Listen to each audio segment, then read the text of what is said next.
Hello and welcome back to the Q&A. So as always, I've got a whole bunch of questions that are all related to World of Warcraft. Today we're going to be on less of a Warlords of Draenor binge. I've decided, to just take some of the non-WoD questions and do them because I think it's certainly nice to have a little bit of a break from strictly Warlords content.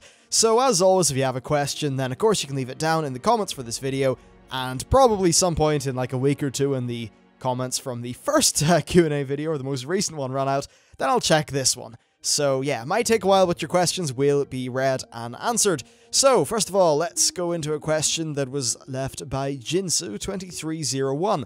Now, he asked, what did you think, or what do you think, of the old reputation systems?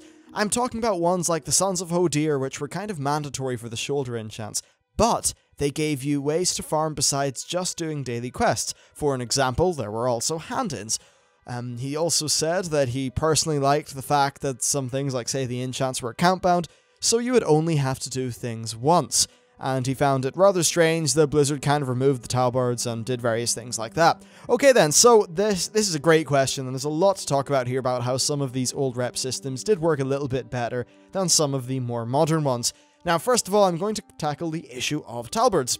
So, way back, when this Wrath content was relevant, it was far harder to get into a dungeon than it was in, the post-LFD times. This meant that having a reputation Talbard actually wasn't OP at all. As it turned out in, say, Cataclysm, you would just chain run dungeons with your Talbard, and that's how you would wrap up. But that was not the efficient way to do things in Wrath of the Lich King. Sure, you could do your dailies, you could also buy those little items for the Sons of Hooooddddiiiirrrr on the auction house, but there's a lot of stuff. You could also do the Talbard, and that would benefit you whenever you did run a dungeon. There was a lot more variety there.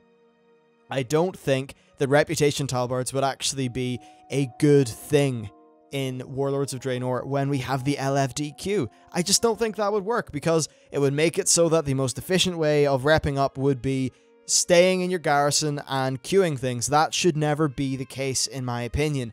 Ultimately, though, I think that the reputations in Warlords are maybe not particularly interesting. You can check out my video that was done on that last Saturday. But yeah, I think that the Talbard system was great at the start of Wrath because it was a little bit, it was just less common to be chain running dungeons as much, and that just meant that it was overall a bit more balanced. Then another great point of this question is the fact that the essential things, like say the shoulder enchants, were actually bound on account. Now, let's just talk about MoP for a bit. So in patch 5.0, a lot of people were pretty pissed off with the fact that all of the lovely little things for the professions were strewn across all these different factions, and you had to be exalted with a whole bunch of them. Now, that was really annoying if you had a few professionals, because it would mean repping up with multiple factions to exalted to get the nice patterns on multiple characters, and that was just terrible. Well, patch 5.0 would not have been as bad for many people if Blizzard had just allowed us to send those send the thingies. My brain is failing me. Yeah, to send things like the patterns over to your alts and make them bind on account. I think that would have absolutely helped things. It would not have solved things, but it would have helped things. Another great point as well is the fact that there were multiple things to do for quite a few reps back then. I think that was pretty cool. Sons of Hooooddddiiiirrrr was definitely one of the main reps that had, another mechanic that you could grind out if you chose to accelerate your rep game process. But of course, a lot of the reputations were still just regular, go do your dailies. So I think that overall what they should do is have things that are sort of grindable, and then also have daily quests, and just have as much as possible, really. I think a good model of doing things would be the Steamweedle Cartel, which I believe was covered in yesterday's video, having a mixture of that with some other form of daily quest mechanic or story mechanic that plays out over a few days. I think that would be a really nice way of doing it. I'd say a decent way actually would just be to have a kind of story quest with each faction, and then have that story quest be gated by reps, so that every few thousand rep or whatever, you will unlock a new part of the story, a little bit like patch 5.1. But then just have it so that some of the regular gameplay is doing Steamweedle Cartel style stuff. So yeah, reputations are interesting in World of Warcraft, and I think that they could certainly do a better job than what they're doing in Warlords of Draenor, and a very important part in realizing how to do them right is examining the older reps and just working out why people were generally a bit more okay with them than they were with, say, the MoP ones. Okay, so next we have a question about lore from Sarah Vitrip, who asked, do you think that the game having PvP is a problem in progressing the story towards the vision that Prophet Velen had about Anduin? Basically the whole Horde Alliance and all those friends gathering together in the big army of the light to tackle the darkness. Yeah, I don't really like that vision, but anyway, I'll just finish off reading the question. So she said that personally she thinks that Blizzard is feeling that they need to have PvP in the story just as a kind of means of, facilitating the gameplay and all that. So my thoughts on this issue are that it's kind of messy right now, especially, and I think, a lot of people in that last video did ask questions about this, so I'm just going to tackle the whole topic. Really, Ashran is the big thing that a lot of people are kind of mindful of, because of course, Varian was like, yo dog, we can have peace, brab, because some of you fought with honor and stuff. Yeah, friendly peace.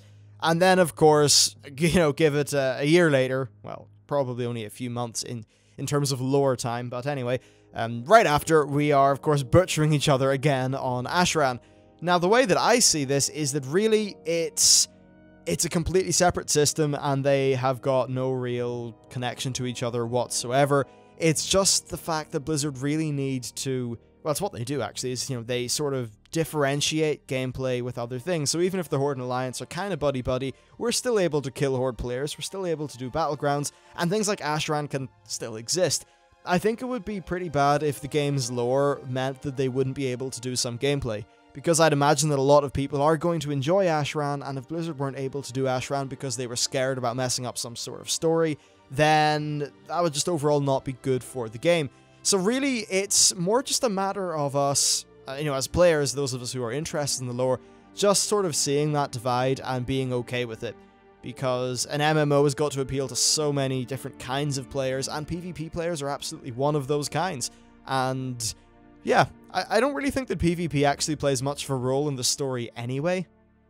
I mean, sure, the Horde and Alliance have had their wars and things like that going on, but if you think about it, most of the Horde and Alliance conflict is kind of told by the various, questing stories and things like that. That's generally where we fight the Horde and have that actually be a part of the canon, or, of course, the Horde would fight us Alliance people. Things like, say, Warsong Gulch happened years ago, lore-wise, same for Altaric Valley. So really, that's how they're doing PvP now. It's not a part of the story, it's just a gameplay mechanic, and personally, I think that it's completely good to have it that way. Now, as for the whole vision of the light and stuff thing, I don't like it. I've never really been too keen on that whole story, not because I don't like the idea of us getting together, just because I think it's very cheesy, and it's just the sort of thing that I think would kind of come off like some of the cheesy parts of the Cataclysm storyline, and honestly, I don't think they would do a storyline specifically like that, now that I've seen what they're able to do with Warlords in terms of storytelling, so yeah, that's probably a discussion for another day. Oh, and also, I hate Anduin's guts. I want them to be killed. I'm sad that Garrosh didn't finish, the stupid little shit. And hopefully Yril can come back with us and maybe take Anduin's place, because damn it, she could also sort of kick Velen's arse into high gear, and she would do it in a far more interesting manner than Anduin. Ugh, Anduin. Okay, so next we've got a question from Xiangpyo Hong, who said, Blizzard have recently penalized players who were paying for high-end, or selling whatever, PvP services, so like arena boosts and things like that to get high-end gear and points. And apparently these people were actually penalized for cheating. This is something that completely slipped under my radar, but I think that it kind of sucks. The question does go on for quite a bit more about, essentially just what was this like in, say, raids, with people buying raid boosts, and how that it's sort of controversial because, one, it sort of plays up with the economy, and two, it is involved with gold selling and things like that. So my overall opinion is that in general with games, I love a economy that's a little bit less controlled, and I think that selling services between players is a totally healthy part of the economy. Maybe Blizzard could, well, I don't know, I don't think they'd be able to really provide a decent manner of, of making, say, like a contract like what they have in EVE, but I think that overall it's okay for players to have a word-of-mouth agreement where everything has been written down in the in-game, text, where they say, hey, look, I want a bit of help to do this, I'm going to hire you to help me in this 2v2, and we're going to go and kill stuff. I think that's okay. Now, I believe Blizzard had some issues about it in terms of, like, ELO and how that affects matchmaking and stuff. Honestly, I think that's on them to fix, and I don't think this is cheating. I really... You know, it's ridiculous. Something that you're able to do in-game shouldn't really be considered cheating unless it's exploiting something. This is, you know, just trading your in-game currency for an in-game service that another player can provide. It, you know, to some players, it's how they earn money, and perhaps those players who one day would have been buying boosts will then, you know, get skilled at PvP and sell boosts. I think the 200 gold or 100 gold, whatever, for a 2v2 boost per win is fine. Really, it's going to help get people into PvP, and overall, like, you know, a group with one pro character and one that's just buying the boost, they're not going to get too far past the average ELO anyway, so I don't think it particularly matters that much. And yeah, look, it's just a more free economy that involves people just, you know, chilling out, and I think that's fine, and maybe, you know, someone could make a friend via that, and I just think it's overall a decently healthy thing. Sometimes I think Blizzard are a little bit scared of more sandboxy elements, even if this is a sandboxy thing in a very small capacity in that it's just the exchange of in-game services. So I think it's fine, honestly.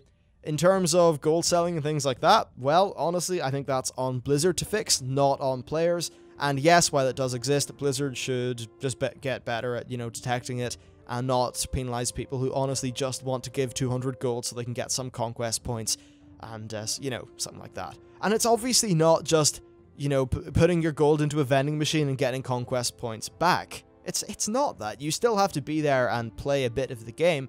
And I have bought these, you know, services plenty of times before in the past. And frankly, I've felt that it was very instrumental in me being able to get into arenas in A, a timely fashion, and B, I also felt that by having a player there who was skilled, I could maybe learn a little bit, and overall I just thought it was a beneficial experience. So, yeah, that's my thoughts on that. As for with big raids, I think, again, that's fine. A guild has got expenses. If that guild is willing to sell a resource, i.e. a place in their raid, then absolutely, more power to them, go and do that. You know, I think that's fine. They've got the black market auction house to take big amounts of money out of the game. This can just be another way of passing money about. I think it encourages it's just fine, you know? Nice dynamic economy where money's going between players and stuff like that. Now, of course, one element of this is, you know, scamming and stuff like that. I think that what should probably happen is Blizzard should just... I think they might already do this, but just say that if players enter a verbal agreement that is... not verbal, like a written agreement in-game, then that should be, to some reasonable degree, binding. But obviously, like, if a 2v2 boost isn't working out, then whatever, it's not working out.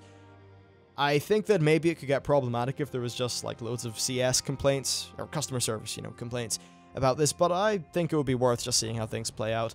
I mean, I don't know if this causes them that much of a ginormous internal problem, so it's really hard to speak, but from the perspective of a player, I think this is an entirely reasonable thing that you know, it's something you should, I think, easily be able to expect to do, you know? Hey, I'll hire you, come help me. And the other person's like, oh, wait, I get money and I help a guy. This is a win-win, you know, mutually beneficial agreement. I don't see the problem with that. So there you go, that is it for today's questions. Thank you very much for leaving them. If you have any of your own, they are, you know, just leave them down in the comments. I'll get to them eventually. Thank you very much for watching the video, and I'll see you next time.